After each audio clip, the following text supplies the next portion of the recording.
Lahat ng viewers ng Rochelle Anting vlog, please do subscribe and thank you for all your support.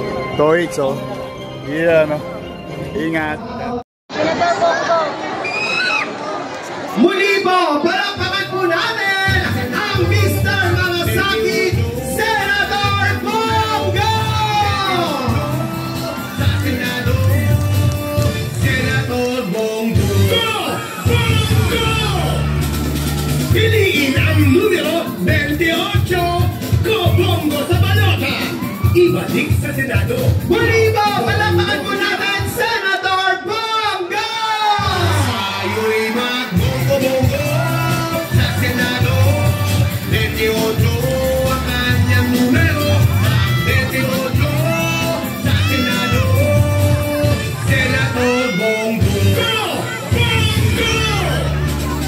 Piliin ang numero 28, Go Bongo sa balota! Ibalik sa Senado, Go Bongo na! Kasama na rin po natin ang ama ng Kabaka, Congressman Amado Bagatsi!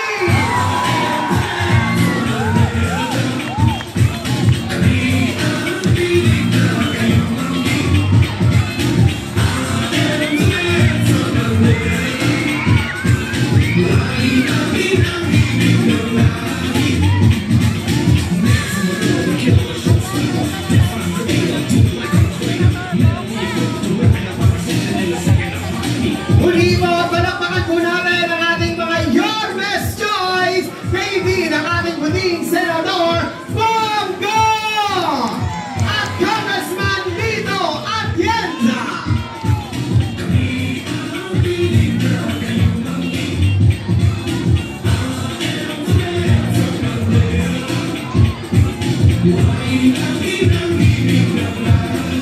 At iyan ay nasaksihan na po natin ang ating pong mga minamahal na Your Best Choice. Muli po, palakpakan po natin Senator Bongo, Congressman Amado Bagatsi at Congressman Lito Atienza. At sa mga pagkakataon po ito, bago po natin tawagin ang ating susunod na tagapagsalita, sabay-sabay muna po natin panoorin ito. Bakit ako nagpumilit na ako ang magbigay ng pagpapakilala? Sapagkat gusto kong sabihin sa inyo, ang tao ito ay tunay na Pilipino at tao. Magaling ang ugali nito. Pinoto nyo, hindi na wala sa puso niya. Pagpapasalamat sa inyo. Gusto ba nyo lang nanalo, meron tinatanaw ng utang na loob? Walang iba kundi si Senador Bongo. Yung Bongo, alam niyo kung ano yung Bongo? Ano yun? Maingat. Maingat. Pero itong tao, itong Bongo dito, walang ingay. Trabaho lang ang trabaho. Gawa lang ang gawa. Pero hindi nagbabago ang tayo. Subukan niyo. Ano man, may tutulong, ang dasal tulong.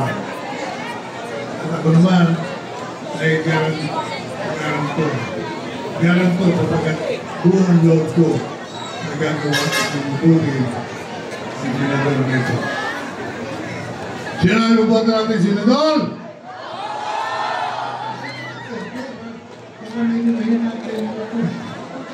Sino ang boto natin, Senador? Gawin natin number 1.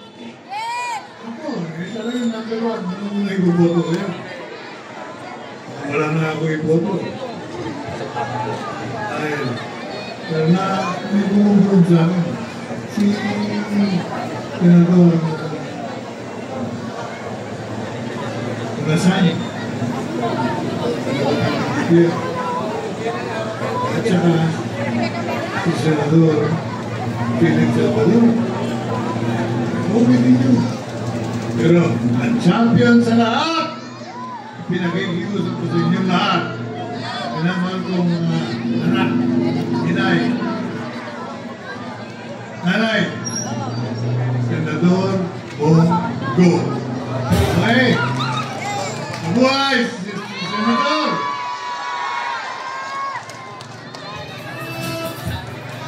Hello. Magandang gabi po sa inyo lahat, mga kababayan ko. Unang-una, kapitbahay po tayo. Tagal po ako. Dito si Councilor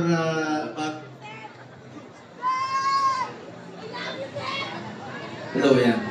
Magandang gabi po sa inyo lahat. Ako po ay isang Bisaya na Batanggenyo. Kapitbahay tayo, sa Maynila po ako nakatira din po. At dito rin po ako nag-aral noon. So ituring niyo lang po ako na hindi iba sa inyo.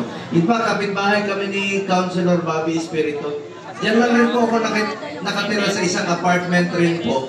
Simpleng buhay lang po ako. Taga-probinsya po ako. Tulad ni dating Pangulong Duterte. Kanina po, papunta ako rito. Papasok ako. May nagpapasalamat. Sabi nila, salamat Senador Bongo sa tulong, sa malasakit. Huwag ko kayong magpasalamat sa akin. Sa totoo lang po, ako ang dapat magpasalamat sa inyo dahil binigyan niyo po ako ng pagkakataon na makapagserbisyo po sa inyo. Maraming salamat po sa inyo lahat. Hindi ko po sasayangin yung tiwalang binigay niyo po sa akin. Magsiserbisyo po ako para sa Pilipino. Hindi po ako politiko na mangangako. Gagawin ko lang po ang aking trabaho para sa Pilipino. Alam niyo, kilala niyo na po ako. Ilang beses na po ako bumalik dito sa Maynila. Sunog, pag binaha kayo rito, nandito po ako. At bukas po ang aking opisina para sa inyong lahat. Malaki pong utang na loob ko sa ating mga kababayang Pilipino. At hindi ko po sasayangin yung tiwalang binigay niyo po sa akin. Bisaya po ako na Batanggenyo. Sino ba sa inyo mga taga Mindanao dito? Taas ang kamay. Sus, Mario Joseph, nagano niya. Sino mga taga Visayas? So, sino mga Bulanon? Madyong gabi. Sino mga Ilonggo? Ilonggo? Lintik ka mag-anak ko na. Alam niyo mga Ilonggo, pinsan ko yan. Kasi ang tawag sa inyo, Ilonggo, ang pangalan ko, Bongo. Sino walay? Ako rin, walay kwarta. Walay upay. Anyway, sa mga Ilocano, nanay pagmamalim, sa mga Bicolano, maraming gabi sa inyo. Basta tayong lahat, magkakapatid po tayo, Pilipino tayo, magmahalan po tayo. Unang-una, katulad po ako ni Pangulong Duterte, probinsyano lamang po na binigyan niyo po ng pagkakataon. Maraming salamat po sa pagkakataon binigay niyo po sa akin, sa mga kababayan natin. Patuloy po ako magsiservisyo sa inyo, sa abot ng aking makakaya. Ngayon, bago po lang magre-report po ako kung ano nagawa ko po sa Senado. Pero unang-una, gusto ko munang pasalamatan ng aking mga idolo sa public service. Alam niyo, si Congressman Lito Atienza, dating mayor po, 1998 to 2007. Nag-aaral pa po ako dito, nakikita ko na po siya. Tinitingala ko po, masaya po ako makasama ngayon. Yung mga pamilyang tinitingala ko at nirerespeto ko tulad ni Congressman Atienza, Congressman Bagatsing. Ngayon nakakasama ko na po sa entablado. Kaya ako rin po ay nakikiusap po sa inyo. Kung mahal niyo po ako, mahalin niyo po ang inyong former mayor, ang inyong buhay party list, Congressman Lito Atienza, dahil napakataas po ng aking respeto sa taong ito. Palapakan po natin, Congressman Lito Atienza. Sir, maraming salamat po sa inyong serbisyo sa Maynila. And of course, ang aking malaking utang na loob rin po ni dating Pangulong Duterte rito, yung kabaka. Unang-unang sumuporta kay dating Pangulong Duterte nung tumatakbo siya kasi Judge Ilaw po dito sa kabaka, kamiyembro, kaklase po ni former President Duterte. Ilan lang po yung sumasama sa kami noon. Pero yung kabaka talagang nakipaglaban. Headed by our congressman. Napakabait po. Napakamatulungin. Ako po makakagarantiya rin po sa inyo. Tutulong po ako rito sa Maynila sa abot ng aking makakaya. Magtutulungan po kami magtrabaho ni Congressman Amado Bagatsing. Tulungan po natin. Palapakan po natin si Congressman Amado Bagatsing. And of course, ang aking mga kapitbahay. Tulungan naman natin. Siyempre, kapitbahay ko ito, Congressman Bobby Espiritu. Palapakan po natin. Ha? Ay, ano ba sabi ko? Congressman ha? Konsyal muna, konsyal. Councilor Bobby Espiritu, palapakan mo natin. Ang engineer natin, Councilor Che Borromeo. And of course, the attorney, J.B. Hison. Ako ako, mataas ang respeto ko sa mga abogado dahil ako, may anak po ako, kakagraduate lang po noong 2024. CPA lawyer na po siya. Siya po yung summa cum laude ng De La Salle University's accountancy. Number 1. Naging number 1 rin po siya sa Ateneo College of Law sa dito po. So CPA lawyer na po siya, both number 1 po.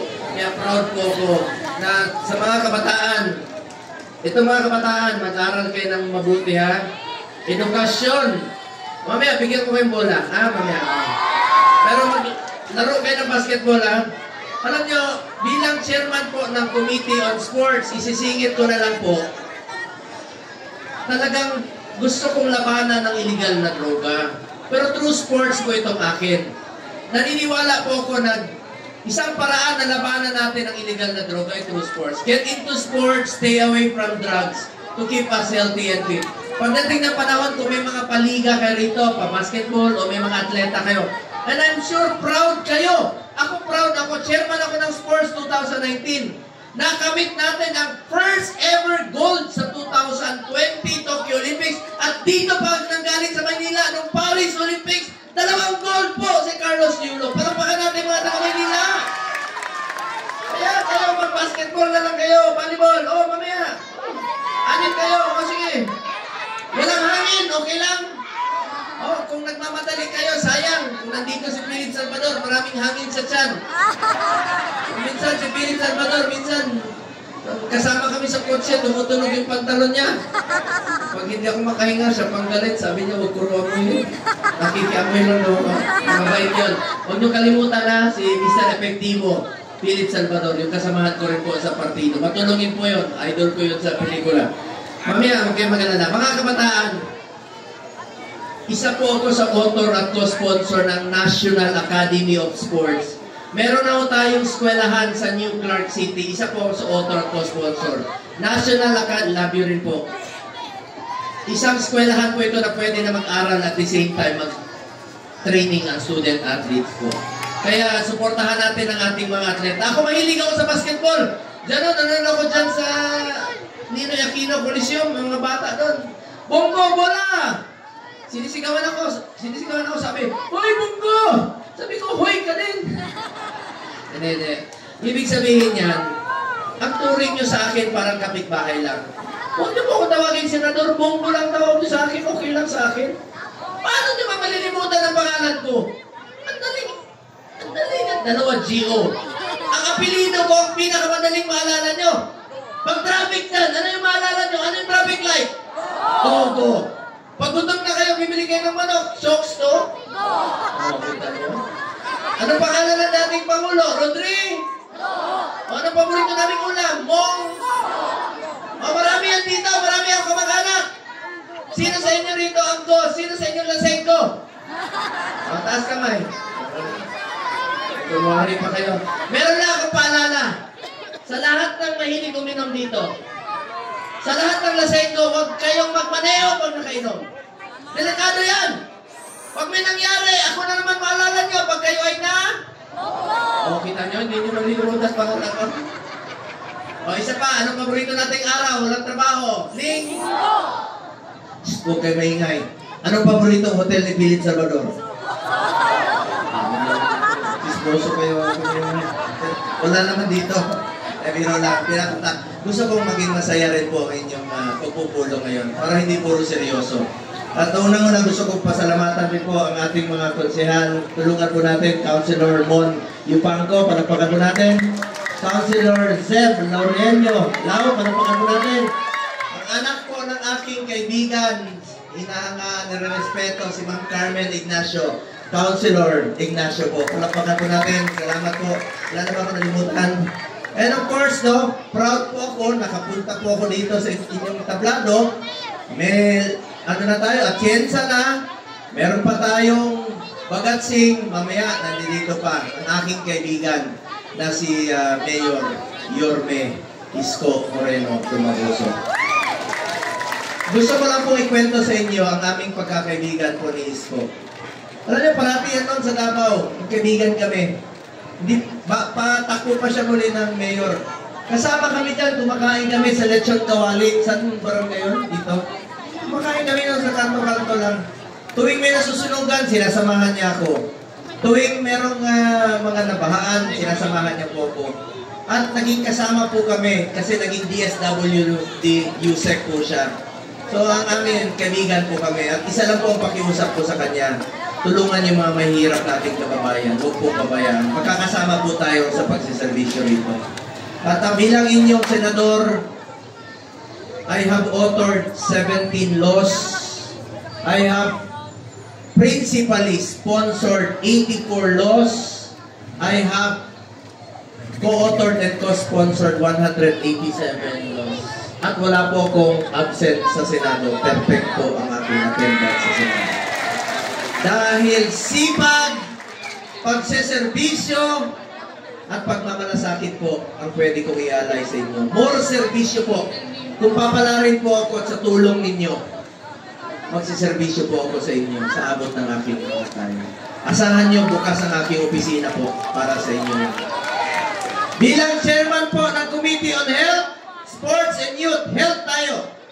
Tatlo po ang aking naging prioridad. Malasakit centers, super health centers at regional specialty center.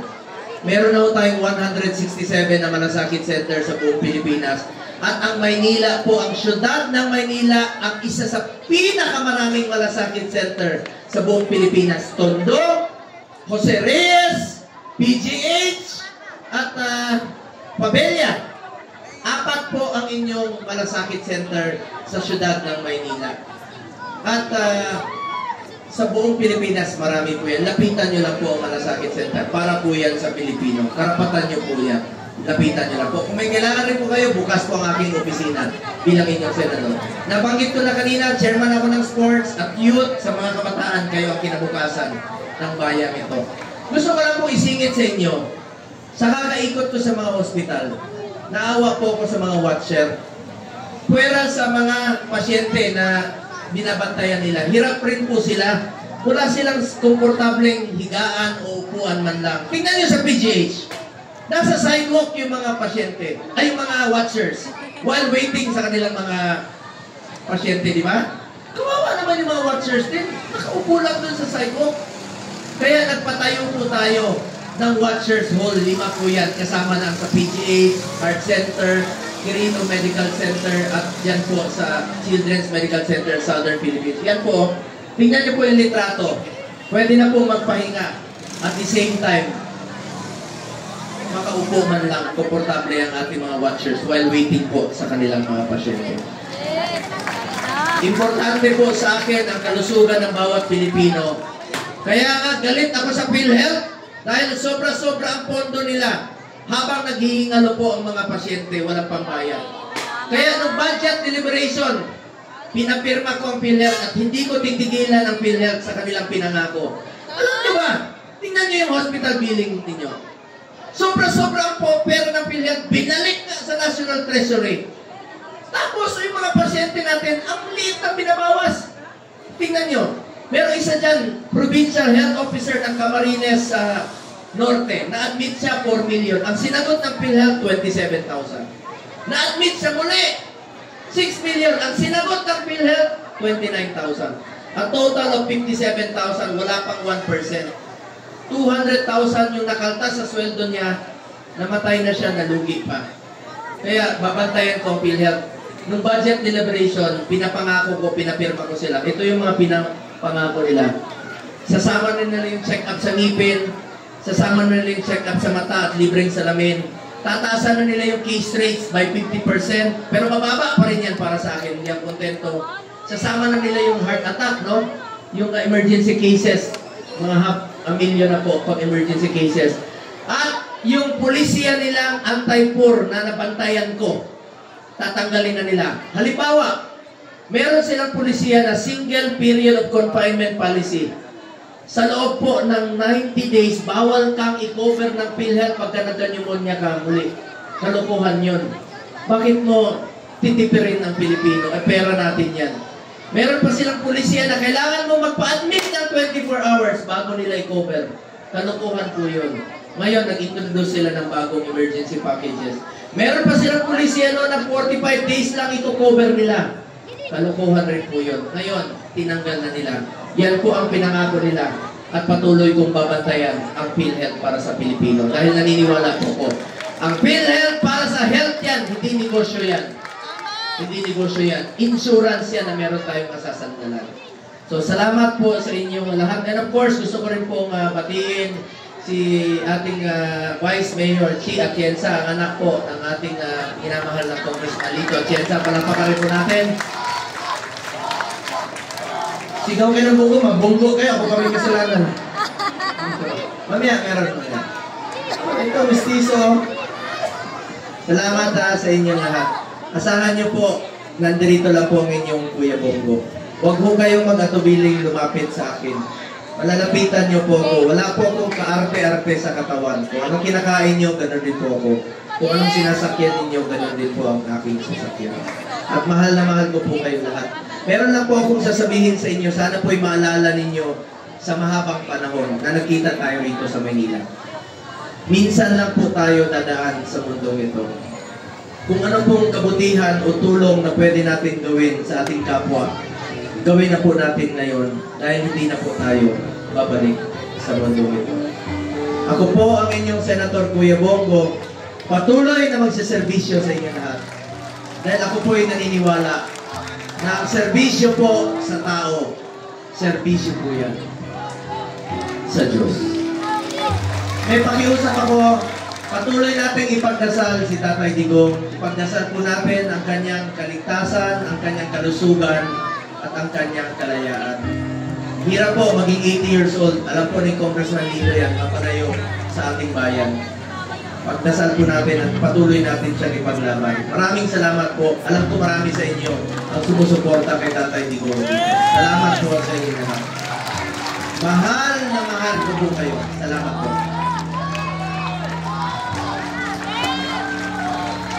Maraming salamat po. Muli po, palapakan po natin ang aming Mr.